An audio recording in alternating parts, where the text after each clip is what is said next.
প্রথম 2 বছর বাচ্চার মায়ের ইম্পর্টেন্সটা ফার্স্ট আমি বলি। কোনো একটা মা সাপোজ ধরুন কনসেপ্ট করবে, কীভাবে শুরু হবে কনসেপ্টটা? কোনো একটা মেয়ে কনসেপ্ট করলো, আমাদের একটা পিওর মহিলাদের একটা পিওর সার্কেল কাজ করে 28 ডেজ থেকে শুরু করে 30 দিন একটা মাসিক চক্র আমরা একটা দেখতে পাই। যদি কোনো মা যদি 28 দিন বা 30 দিন কোনো একটা পিরিয়ডস মিস করলো, সঙ্গে সঙ্গে তার প্রয়োজনীয়তা কি? একটা প্রেগনেন্সি কিটে তিনি টেস্ট করলেন, সেটা 2 মার্ক এলো, ডবল মার্ক এলো। ডবল মার্ক আসার পরে আমরা সেই মাটি বা সেই মহিলাটি বুঝতে পারলো তিনি কনসিভ করেছেন।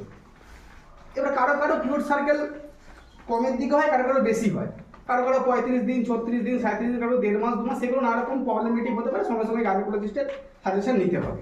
বাট কোনো একটা মা যা রেগুলার মানে বছরের পর বছর ধরে ধরে পিরিয়ড সার্কেল রেগুলারই 28 দিন থেকে 30 দিনের মধ্যে সম্পূর্ণ হয়ে যায়, বা সেই ক্ষেত্রে কোনো একটা মা 3 থেকে 4 দিন পিরিয়ড সার্কেল মিস করলো, প্রেগনেন্সি কিটে সে প্রেগনেন্সি টেস্ট করলেন, টেস্ট করে দেখা গেল ডবল মার্ক এসছে, তার পজিটিভ এসছে।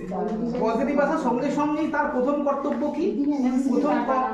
এনসিপি কার্ড বানানো আর গাইনোকোলজিস্ট ডক্টরের সাথে গিয়ে যোগাযোগ করা। তাই দিদিরা বুঝতে পারছেন তো? আপনারা হেলথের মেন পার্ট আশা দিদি এবং অঙ্গনওয়াড়ি কর্মী, এই দুটো